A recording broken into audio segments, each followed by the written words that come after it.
Well, good afternoon and welcome to the final breakout session of EmpowerCF 2025.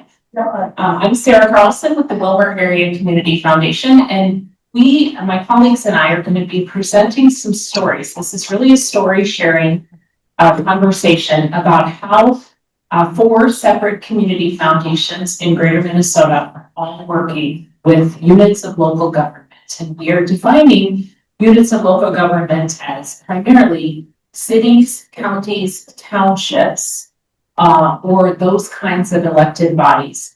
Community foundations tend to find themselves in regular partnership with school districts who are also units of government, more frequently than we often do around cities and counties and townships. And so our presentation today is going to be really focused on the ways that our community foundations are operating in that space. As community foundations, we are in the community building business. That is what we do. And it is also our business to partner with local government to get that done. And so today we're sharing some examples of what we think is value added benefit, where the community foundation has tools in the toolbox and partnerships and relationships that we are bringing to bear and maximize work on the ground in the community. And we are also going to be sharing some tips and some strategies from our lessons that we've learned with you. And then we'll make sure there's time for Q&A. So today with us, our first panelist is going to be Koewler, who is our executive director in Alexandria. And then she'll be followed by Maija, Blondich, who is our executive director in Virginia. And then I'm going to come up and talk a little bit about what we're doing in Willmar and in South Center. And then we have a very good friend of mine, Emily Crabtree from the Luverne Area Community Foundation, who could not actually be here in person. So she's on a Zoom. She's going to be a talking head in the room because we can't get the screens and the technology to all mirror up. But she's going to be telling you their story about a pretty astronomical program that they are working on with their city to improve childcare. And so I'm very grateful that they were in this. So without further ado, I'm going to invite AJ forward to kick us off and start telling her story.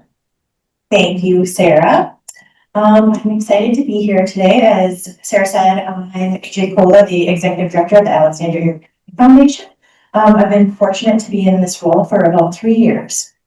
With the foundation, we actually have a lot of kind of cool and unique partnerships going on. So I'm just going to touch on 4 different ones to tell you about. The first is our county is looking to build a new library, which is amazing. Alexandria is really in need of a library. This came forward from people from the library. So one kind of interesting thing is I've learned it's not necessarily the government, the city, or the county that comes to the foundation. It's been more the citizens in the community seeing a need and looking how the foundation can help and then bringing us towards our local government. So the library campaign is currently more in the quiet phase, but we're looking at really supporting them. A couple months ago, some of the community members got to see like the initial design of the library. And what's interesting is that our library, since it's not a city library, is not a 501c3. So people who want to donate it, they can't get tax benefits. That is one benefit of partnering with your local community foundation is one, the collection of the money, which would be so much work for the volunteers at the library, and then also looking at it as a tax deduction. The next one I want to talk about is a partnership with our city of Alexandria. So everybody knows about splash pads. Surprisingly, Alexandria doesn't have them yet. So a group of volunteers have just been really pushing for a splash pad. And we've raised the amount needed now, over $350,000. So we've helped collect it all. And when they're ready to build the library, then the money that has been raised, we give it back to the city to pay for the materials and everything needed. One cool thing about this partnership is it's really raised awareness about the community foundation. This is a group of people that are supporting it that didn't really know we existed, didn't know how we were there, didn't know what we could do to support them. So almost every business in the community has supported it, and it's just drawn great awareness for us. So they're still hoping to start it this summer, which is great. Next, I want to talk about is the city of Freya. So Alexandria area is in our name, so it's nice that we can support surrounding smaller towns as well. So here again is another group of volunteers partnering with the city who just really want a pickleball court. There's 3 people, they can't collect the money, they don't, they're not set up for that. So here we are, we're able to collect any donation, check, cash for them, have created it on our website, donate by credit card. So businesses again supporting it, and it would be same like the splash pad. So whenever they're ready to build it, holding the money for them, investing it however they want. And when they're ready to start building, we then give the money that was raised to the city of Freya. And finally, another partnership with the city of Alexandria is the Runestone Community Center in Alexandria, which is really where people can come and play hockey. It's a lot of activities, and Alexandria is a big sports area, sports complex. It's just great. A lot of business for the community too. Hotels, people come every weekend to come and play hockey in the winter. So they're looking to expand the community center. And the city of Alexandria, the city minister, reached out to me because if you give to the city, it can be all public. There are some people, some businesses who don't maybe want their name associated with it, or prefer to maybe not give to the city and give to a nonprofit. So we're the other avenue to create and collect these donations for people. So whenever they're ready and need the money, again, like all the other past examples, then we are holding it for them, investing it for them, and give it back to the city whenever it's needed. So, thank you. Those are just a couple of examples I wanted to share. Now, Maija is coming up from the Virginia Community Foundation just to share a couple of her examples. Good afternoon. My name is Maija Blondich, and I have not actually been the executive director of the Virginia Community Foundation for very long. However, I was employed there as the admin assistant for 4.5 years. So I will also share with you, I sit on our city council in Virginia. So I have a little bit different view. I see it from both sides. In 2019, the city of Virginia and the Virginia Community Foundation partnered to create the downtown redevelopment program aimed to transform the downtown area into a safe and attractive environment for residents, shoppers, employees, and tourists, while also boosting the local economy. To support this initiative, the city of Virginia secured affordable financing through its partners at the Virginia Community Foundation and the Department of Iron Range Resources, as well as the sale of tax abatement bonds. With the funding in place, the city offered grants in the form of forgivable loans for up to $49,000 to downtown business owners seeking to reinvest in their properties. Additionally, favorable loan resources were secured to provide more affordable financing to complement the grant funding. So this helped all of our downtown businesses to invest in their infrastructure to keep their buildings viable. When the Minnesota Deed Street Program application was announced, the city of Virginia again requested assistance from the Virginia Community Foundation to act as the fiscal sponsor for the application of the Main Street Economic Revitalization Grant. In February of 2022, the Virginia Community Foundation was awarded the grant from Minnesota Deed, which provided greater financial assistance to 2 downtown businesses, one which was destroyed by a fire, and the opportunity for another new business to start up. The fire was quite devastating for our downtown. As you can see, the building that burned, half of it came down as it was totally destroyed. And that building was able to be rehabbed and now hosts a nail salon where the former owners were able to purchase the building right across the street, which was vacant. So that was out of the tragedy, we gained a lot. The Downtown Redevelopment Program is a prime example of how a city, state, and community foundation can collaborate to drive economic development by combining their unique strengths and resources. The city provided local insight into the needs of businesses, infrastructure, and workforce development, while the state offered broader policy support, funding, and incentives for growth. And we overlap a little bit here with AJ. In 2015, a group of citizens organized and approached the Virginia Community Foundation to start a project fund. The purpose of resurrecting a historic fountain in our city park. The Virginia Community Foundation, once again, was involved with the city to oversee the receipts and payments. Once the project was complete, the Alcott Park Fountain Maintenance Fund was established to have funds for continuing maintenance issues for the fountain. In 2022, our local YMCA closed its doors. A grassroots group, the Masabi Fit Coalition, approached the Virginia Community Foundation to assist them by being a fiscal agent. This allowed Masabi Fit to be able to apply for grants and do fundraising. They were able to purchase the building, do upgrades to the building, and they reopened under Masabi Fit on January 8th of 2024. So those are a few of our examples of working with government, having the opportunity to sit on the other side and to be able to help collaborate some of these projects between the foundation and the city of Virginia with Minnesota Deed and IRRB. So it's wonderful when we can all work together to do better for our community. Thank you. Okay, so I agree with AJ that a lot of times in our situation, both in Willmar and in Sauk Center, it's not actually the city or the county that's come calling. It's been community members who have come to the Community Foundation saying, we need something that the Community Foundation has for this project, whether it's our relationships, the tools that are in our toolbox, but most often what we found is that they actually are looking for our reputation.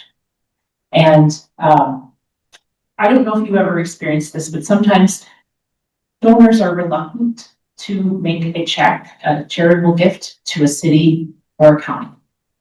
They're looking for an agent that will ensure the project is finished, it is done with fidelity.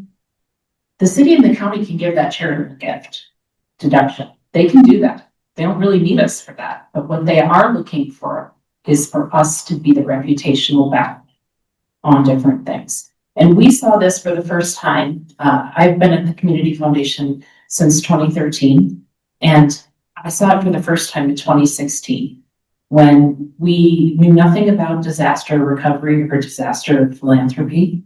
But in a 24-hour period, we had a 21-inch rainstorm. And that's called a high impact, low attention disaster, especially water. It stays for a little while and then it disappears. And everybody thinks the emergency is over, but it's far from it. It's just invisible. And so in 2016 in August, we had 800 homes that were impacted with water from 21 inches in their basements, which think about your own basement if you have one. Where's your furnace? Where's your water heater? They're about 20 inches off the ground, as it turns out. And so when water hits at that level, it knocks out electrical systems, it knocks out HVAC systems, it knocks out like the primary reasons and ways that your house actually functions for you. Our municipal sanitary stormwater had 6,000 gallons of water on an average day. And during that rain event, we had 21,000 gallons going through our stormwater. And all the planned holding ponds were at max capacity. And so water pressure goes up through stormwater basement drains, and it just started filling basements. And so the photos there are real life photos. You can't see it, but in one of the photos, there's actually kids swimming in a spontaneous swimming pool, which is just a result of overworked sump pumps, bubbling up floor drains. We actually have video of water coming through toilets and because there was nowhere else for it to go. And the worst houses were 7 to 9 feet of water in their basement. And so the city, because the city's FEMA requirements stop at public infrastructure. So public infrastructure had been handled. There wasn't real damage to public infrastructure. All the damage was in private homes. People were underinsured because we don't have certified floodplains in the city of Willmar. And so we had a lot of families and households of vulnerable senior citizens. We had medically fragile families. We had families who were outrigging childcares out of their homes. And we had a couple of other key special needs categories that were deeply impacted by this water and needed help. And the city really didn't have a core message. They didn't know how to reach people, and they didn't know what to do because they knew they couldn't get anything done. And so the very first day they called and said, "What do you think?" And they called me on my cell phone where I was in my own house with 21 inches of water, going, "I'm kind of busy at the moment, but I'll be to the office in a couple of hours. Let's talk." And we ended up writing all of the public messaging for the city during that time of emergency and organizing things like walkout drives with our fire department, mapping for data so that we knew which households had been impacted. We were the ones who organized scrap recycling so that freezers, my own freezer was floating in my basement, that those things could get up and out to the curb and they weren't staying for days and days. You need to organize those kinds of things. And then we partnered together with Catholic Charities, with Lutheran Social Services, Salvation Army. Our board instantly declared a response fund or an emergency fund and put the first dollars in. And we were able to raise over $350,000 to rebuild 88 high priority households and make sure that their HVAC and those kinds of things were functioning. And if you've never seen mold after that kind of stormwater event, when a little 89-year-old lady didn't tell us that she had water and she left it sit, and this was in August, and in January we got the phone call that her heating was not working. And when we went into the basement, it was covered in white mold, the color of all these tablecloths, about 6 inches thick. And so we had quite a project on our hands, but the community foundation hired all the reconstruction managers and the case managers on disaster recovery. That was the first time we've had to do that. We've actually had to do it a couple of times subsequently. But it was actually our reputation that they really wanted initially. What we ended up needing to do was far more substantial, including organizing all the nonprofits in town to help respond. If you'll go to the next slide for me, AJ. The next project's way more fun. But it was happening on the heels of this disaster. So in early 2016, we started having a conversation about having a fully inclusive, fully accessible playground. And one of the big dreamers in our community came to a number of us who were actually sitting in the room and said, "I'd like to build a really nice little playground, you know, maybe 6,000-7,000 square feet." And we said, that's not a small playground, but okay. And the more we got going and the more he got going and the more we started telling the story and casting a vision for a dream as to what that could look like, it turned into 19,000 square feet, fully accessible, $1.2 million playground. It's the largest fully accessible play space in greater Minnesota at its time. And 900,000 of that was raised in cash. And our board stepped forward with a $50,000 challenge match to incentivize one-to-one family level giving in 6 weeks. And they blew right past it. Jenny-O Turkey Store, which is our largest employer in town, brought a $250,000 gift. And then as the project started to get going, they came to the table and honored us at our gala by announcing they were moving that gift from $250,000 to $500,000. And everyone in the room just jumped to their feet, and they knew this dream of this play space was no longer a dream, it was going to happen.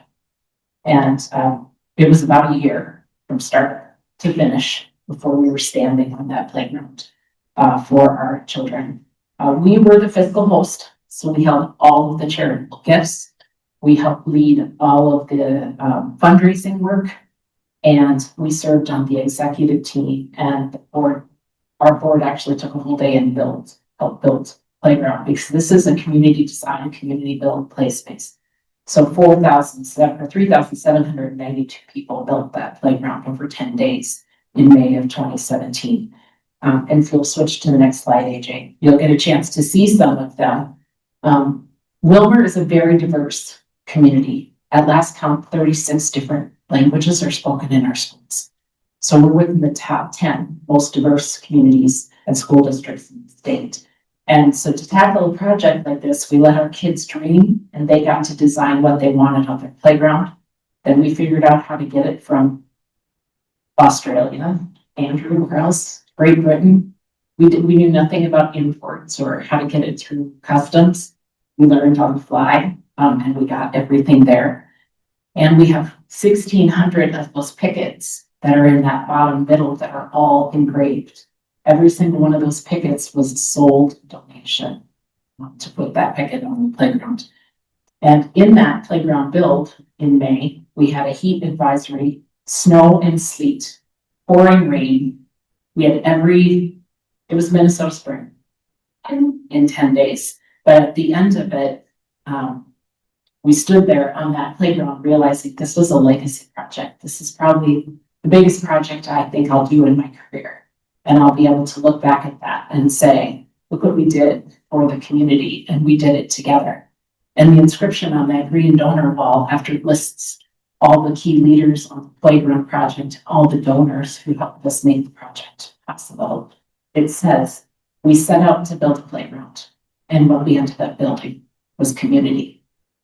Because that whole town was at that playground during some form or fashion. On the hottest day of the year, an East African neighbor brought out a kid's wagon, and we were watching what he was doing, and he puts this big cooler on the wagon, and he comes out and he starts handing out big popsicles because he was so worried we were overheating in the heat. We just wanted to make sure we stay hydrated while we built that playground. That was an amazing project, and it lit the fire in the community. So now they look at us at the Community Foundation and say, what's next? What are we doing next? Like we have some miraculous idea every day. I don't know. I say this all the time. I'm glad we did it, but I'm equally glad we're not doing it again.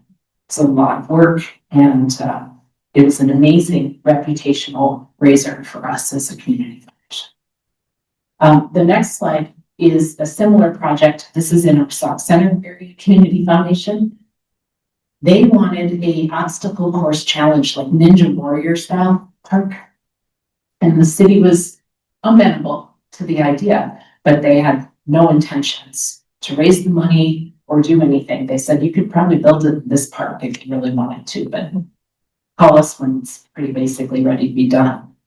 And so the Sauk Center Area Community Foundation went ahead and leveraged all the resources. We went and partnered with one of our local nonprofits. And we handled 90% of the design and the planning and all of the fundraising. And that's a $350,000 project, just plus, and it was done in just under 9 months as well. For both of these playground projects, they were built in city parks. So we held all the assets. The city, we made grants regularly to the city to pay the bills. And that was really important because the city needed to be the warranty owner on all of the products that were going in there, not the community foundation. That was a fun lesson too. So I know how to write resolutions for City Hall to be able to accept charitable gifts. And we also have maintenance funds established at the community foundations to help make sure that while the cities are responsible for the maintenance on those play spaces, we can help fuel and fund the improvements that are on those play spaces through charitable gifts. And even though both of those projects, the obstacle course playground was opened in 2020, even though both of those projects have now been open for more than 5 years, we still have people calling and saying, can I buy a picket? We're putting 147 new pickets on in the playground in about 3 weeks. But also, I just want to make a gift. My grandkids love that place, and I want to make sure it stays in good shape. So those are both really amazing projects. projects. The next slide talks about another way that we have been involved. Most of us in this room, I would imagine, have been touched by childcare deserts, not having enough childcare in our communities. And so we had done an assessment telling us that we were about 800 childcare slots short in Spicer and New London in particular, which are in northern Candy-Ojai County. And so we partnered with the city of Spicer and our Economic Development Authority, which you're going to hear a really plum story from Luverne in a minute about this, and tagged in our YMCA to actually launch a second childcare site. And we took an unused space in a community mall and renovated that space to become a licensed childcare center for 90 students. And on top of it, we built a small indoor playground so that kids could go somewhere in the community when the weather was inclement and they couldn't be out on other play spaces.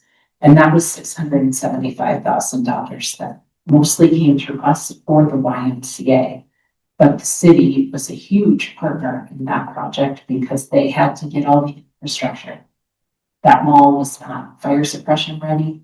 It did not have large enough mains. It didn't have certain kinds of things, and their EDA was very committed to solving the childcare problem.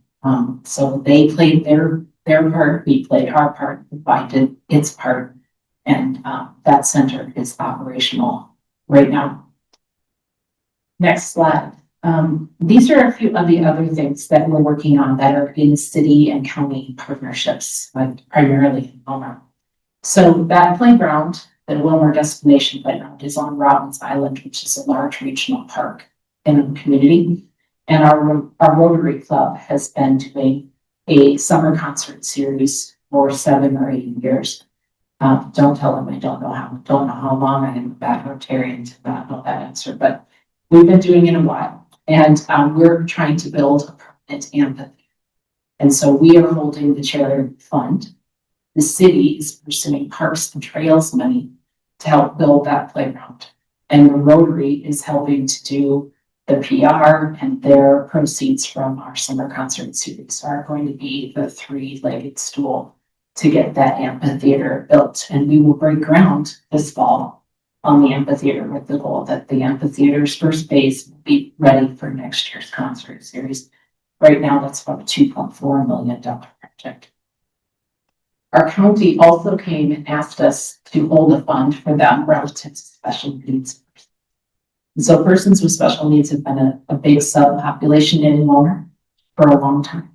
And it's a disproportionate size population. That's the reason why that playground is fully accessible.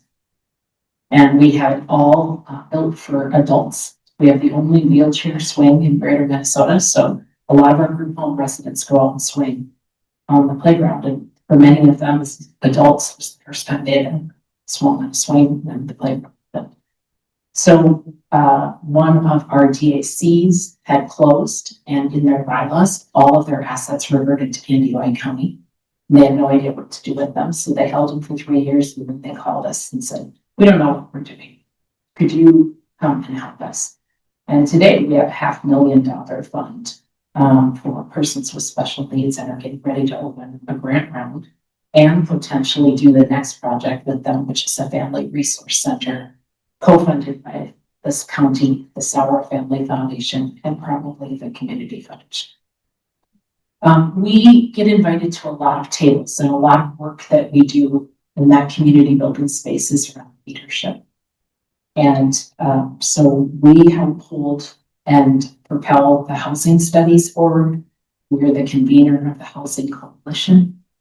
And we have also helped fund and fuel projects that are tied directly to building leaderships and coalitions of leaders, called Boost Ups Up Center, which was born from an idea of how could we more thoughtfully and intentionally knit the community of Select Center together. And when the Blondich Foundation, shout out to all of you amazing people, coming out of the pandemic, offered the Rural Pulse Boost grants, we went after one because we had a rough idea of what we wanted to do. And they were benevolent enough to say, here's 45,000, let's see what you can do. And we're still running the project. And right now they're building a leadership development pipeline. They are working on building entrepreneurship. And we have partnered with Stearns County to bring WIC and Veteran Services on site in Sauk Center, which was a huge issue where our low-income families and low-income seniors could not get all the way to St. Cloud to get their services met. So instead, we brought services into the community with a little group I like to call the Cockleburg Club. So they just kind of get under somebody's skin and say, hey, there's something that we need to solve here. And they are working on it. And in Willmar, we've had a grassroots community leadership entity called Vision 2040 for a long time. And so the Community Foundation is an intentional partner there with our city and our county, our Economic Development Authority, and a number of other community leadership groups. We also hold a Horizons Fund, and we were the ones that fueled work leading into the census for 2020. And Candy Ride County was one of the only regions in Greater Minnesota that actually were on the last census. And we are convinced it is because this group, our Complete Counts Committee, decided that we couldn't wait for the federal government to fund advanced census activities and census education. Because I don't know if you know this, but the census doesn't get funded by the federal government until the year before the census is conducted. So no advanced training or education materials, nothing in multiple languages. Remember how many languages I said earlier? None of that comes until imminently before the census begins. But in a stage and an era like this where a lot of social trust isn't there and people don't know what the government is asking and why, we needed to educate them about the importance of the census because we were being chronically undercounted. And so we just wanted to not be undercounted. Growing was necessary, not necessarily in our bingo card, but yay, we won. And we actually grew substantially in the census because we partnered at the Community Foundation with our Economic Development Authority again, with our city and our county to do census education in multiple languages for about 6 months ahead of the census. And so those folks knew what the census was. They knew the importance of that data and how that 10-year data impacts your community for a decade after. And so we already have a census fund ready to go for 2030. And the city, the county, and the Community Foundation and a number of community leadership nonprofits are all putting money in for their budget each year to the idea that we'll have $30,000 available to handle the census locally in our community, and also money to hire the consultant for the next housing study. These are things that are hard to fund when you weren't thinking ahead about them. Somebody's got to bring money out of a budget to make it happen. So we've set up this Horizons Fund that will then work on that work. And like I said, during the pandemic, we did a lot of work together. We lobbied the city and the county to use some of their CARES Act money to help support nonprofits. And we were one of the only places in Minnesota that actually used some of that money to support and hold up nonprofits and keep the social safety net, which is what nonprofits are, intact during COVID-19. We did a ton of work because nobody cared who got credit for it. We just needed to do it because our community depended on it. And so when that's your litmus test, there's a lot of really great things that can happen in partnership with those unusual suspects of the county, the city, and the Community Foundation kind of being at the hip. There's a lot of great things that can happen. So I want to invite our friends from Rock County, Luverne, Minnesota. We have Emily Crabtree and Holly, her economic development person, who are going to be joining us remotely to talk about the Kids Rock Child Care Center project that they have been working on. So Emily, it is all yours. All right. Thank you so much for allowing us to Zoom in. I would love to be there myself, but we feel like we have a story that is definitely worth sharing. And I'm going to let Holly Sammons is our economic development director for the city of Luverne. And she's going to kind of give you the background of where we've been for the last 5 years. And then we'll talk about the partnership here a little bit. We can't see the pictures that you see, but we're assuming that you're going to kind of loop through some before and after photos. So I don't think anything we're going to say is going to have much to, you can scroll as you want, Sara.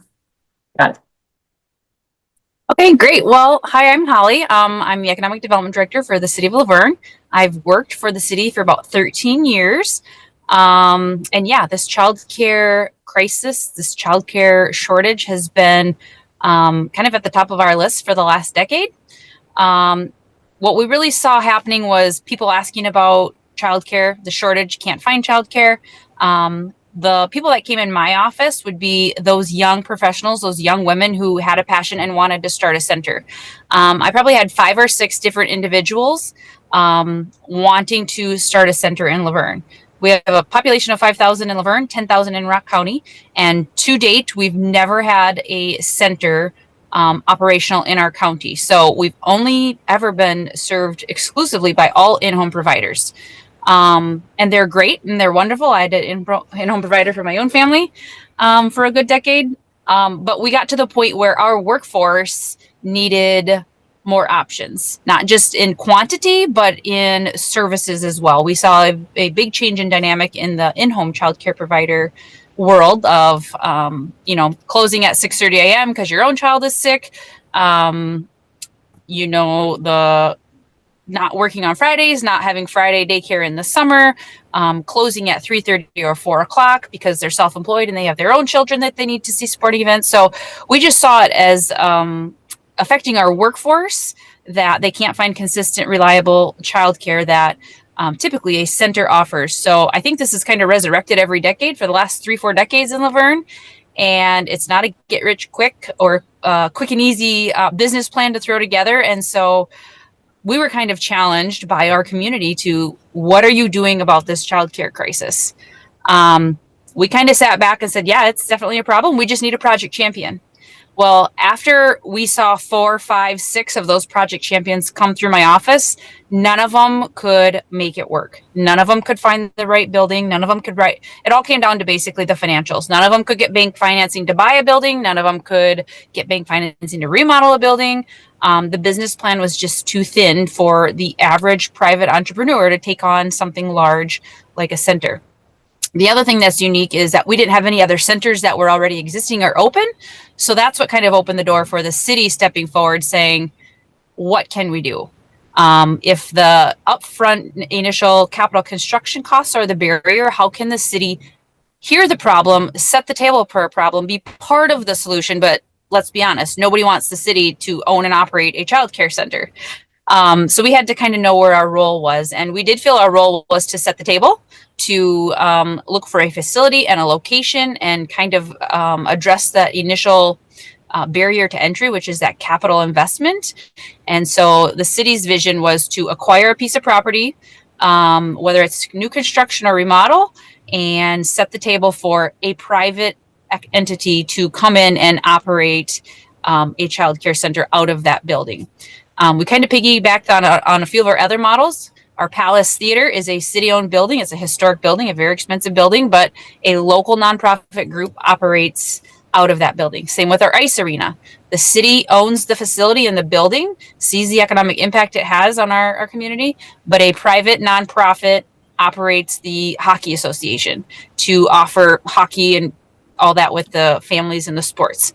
So we kind of saw we could model our child care center after that. The city can own the facility and then lease it to a nonprofit for $1 a year in order for a nonprofit to obtain the license to operate, to offer child care services in the community.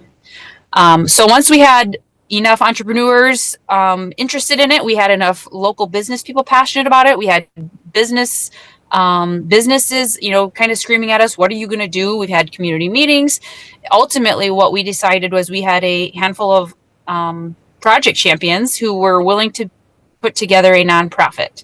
So a nonprofit was established, which bless her heart, Emily was one of the initial people on that nonprofit board. We have someone from the church who is in the construction trades. We have someone at the bank. We have someone from the community foundation. We have someone from the school. We have an elected official from the city council, someone else who has a past in childcare, Healthcare. and one more, the CEO at the hospital, someone from the healthcare. So we tried to get a nice diverse sector of people who bring their own expertise in, just like every other nonprofit you've seen, to get that board kind of put together. And those 7 people have kind of been the heart and the passion behind the project, and the movers and shakers, and the people showing up to board meetings. And we're now meeting monthly because we're just under a month, 6 weeks from opening. So the city's position was, we did find a facility. We bought a 30,000 square foot building. We replaced the roof on the building, and then the city went through the whole process of planning the interior of the building. And it quickly grew to a very large and very expensive project. And that was where the nonprofit kept pushing and kept following through. We had a $7 million capital construction project to remodel this facility into a 186 seat childcare center. And once again, the city kept on taking the lead on a lot of this, but we always had the community support of people pushing for it. And when we were kind of in that, if this goes out for public bid, if we need to do tax abatement bonds, where are we going to get all of our funding from?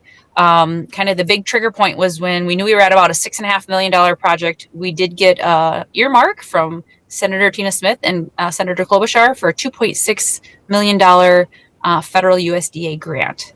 So once that hit, that gave us the permission to start approaching other people for major financial contributions. The city put the lion's share in. We asked the county for $1 million. The county gave us $550,000. We asked the community if they would fundraise $1 million. The city put in 4.2 for tax abatement bonds. We bonded for that. And then the piece of the story that you guys will appreciate is no one wants to really ever give money to the city for a construction project, and the city doesn't usually fundraise. And so that nonprofit then said, it was very clear, if we need to move forward with this, we need to know we have community support. We need to know we have community buy-in. We need to know we have community investment. We know this facility is going to need financial support, not just for the initial construction, but probably ongoing, once you need to sustain operations. And that was where having Emily, who is on our childcare board, she's the fundraising expert, and where the community foundation then could be the voice for Kids Rock. So Kids Rock is our nonprofit. The city is not the voice for that nonprofit. The community foundation carried their story and their narrative, and the community foundation helped to raise $1 million. And that $1 million that the community foundation helped us raise, they're giving that to the city for that $1 million of the construction project. So maybe from there, I'll let Emily kind of take over and fill in the gaps. Yeah, I think I can echo what Sara said earlier, is that bringing the community foundation in to rally community support for a project that was already, very much a hot topic, reputation, fiduciary responsibility. We've seen them follow through on other projects before. So we started a campaign to raise $1 million, and that was going to be for we call it the FF&E, the fixtures, finishings, and so it's your chairs, your cribs, your toys, all the things that weren't the bricks and mortar. And I tell people I've been in my chair 13 years, and it was the easiest $1.4 million I've ever raised in under 6 months. The community was hungry for it. We need it. We know the effects that would happen if we don't do it, and we're hopeful for the effects that are going to happen because we did do it, and that's community growth. So it was a great collaboration project coming together with the city. At some point, the city is standing behind, because any of you who have worked in childcare projects know that the model is very upside down. It's a very difficult boat to float, and they're committed. We have Kids Rock Inc., the nonprofit, has a contract with the city. I think is it a 4-year contract to start? 5. Yep. 5. And they're putting in so much support every year to kind of help us get started in the business on the business side, but have handed over now the business to Kids Rock Inc.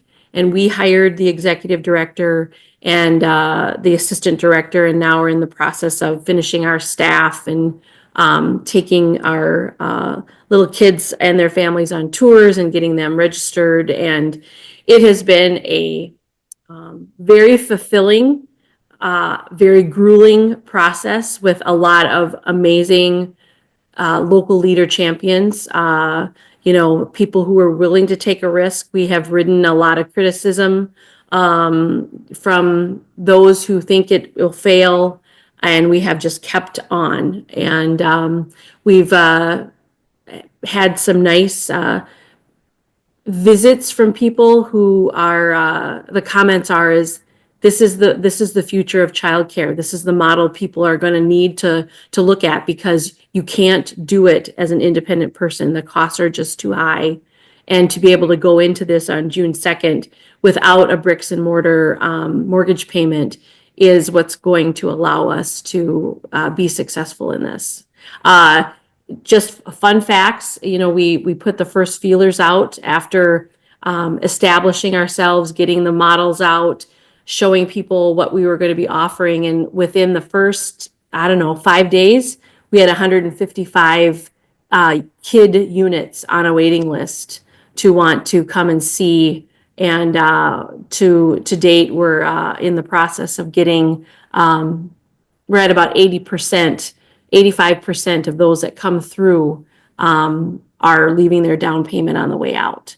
So one of the things Holly didn't mention is, being fully in-home based for forever. We went from 50, almost 60 in-home childcares in the last 5 years to under 30. And so there wasn't a choice. Someone had to step up. And I'm not sure that either one of us it wouldn't have been as easy if we hadn't worked together. So it's been a really great project. Correct. We couldn't have done it without the community foundation, their reputation, their support, and kind of their forward face. And likewise, the private sector couldn't have done it without the city making that initial investment, that financial contribution, and that long-term commitment. And that is a kudos to our city council. They are visionary. They are taking a risk. It is a risk. I won't deny that. But they see the positive impact that it can have for long-term growth and for our workforce. And if you want, Greater Minnesota, every small town is struggling to increase their population. Without housing, childcare, good healthcare, and a good school, your community will go backwards. And so they just saw this as another non-negotiable, that if we want to remain relevant and attract young families to live in our community, childcare is a big piece of that puzzle. Thank you, Luverne. That's an amazing effort that has been going on for a long time, and I can hardly wait to come down and see that in person. So one of the things we asked each of the panelists to think about is, what is their one best tip or promising strategy or piece of advice if you're a community foundation who's wanting to partner with local government? So I'm going to put Emily on the spot first. Emily, what would you say is your best tip, advice, lesson learned about getting into partnership with local government? I guess I would say this: go in with an open mind. Go in with a put all the possibilities on the table. It's that old saying of throw things at the wall and see what sticks. There are things that aren't going to work because they don't work for the community foundation, or they don't work for the unit of government.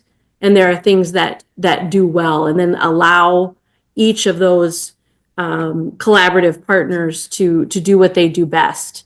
And I think that would be my advice: is get the right people, the positive project champions around the table, and just start talking. Thank you. I think we'd add things from us about get it in writing, who's going to do what. That's what you'll go back to when things are hitting a snag or taking an abrupt. 90-degree turn. But you have a reason to be in the room.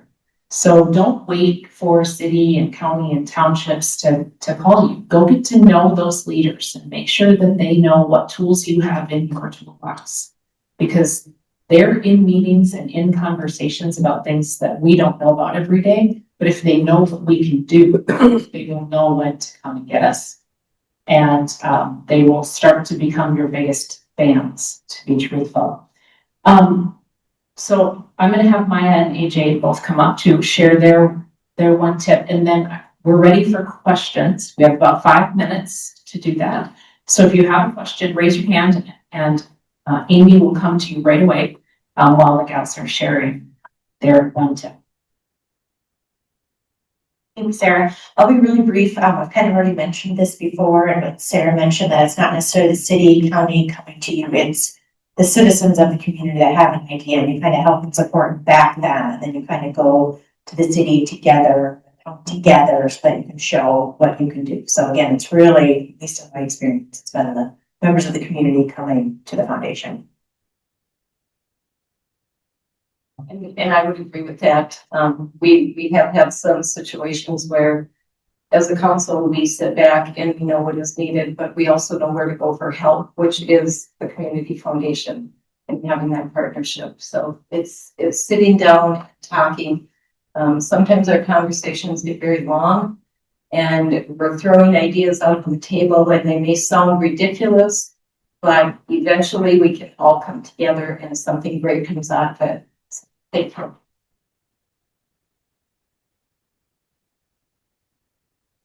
Hi, my question has to do with, I'm assuming that you're not doing this for free. So could you just talk a little bit about how your administrative fee would work on something like this? So like all things for community foundations, the answer is it depends. In our case, we did take only a 0.5% fee on the playground project simply to be able to cover our expenses. But normally that fund fee would be 1.5 to 1.75% on the field and interest fund. And normally when our board decides it is what we call a signature investment initiative of WACF, they will elect to waive the fund fee or lower the fund fee so that it doesn't hamper the project. Emily, what did your community foundation charge, if anything, on Kid Rock? Yeah, we do have a 1% fee on all donations that come in to help, offset the administrative parts. I do like that idea, Sarah, of what you call the signature project. Be something to put in the coffer for another time. Questions? So the only thing I would say, on the screens, they're going to flip over to have our contact information. So if you need to reach any one of the four of us to speak more in depth with us about a project that we've talked about, or about a fund question, or how did we structure the fund agreements, because if you're a community giving aligned foundation, all of these projects exist inside a fund agreement.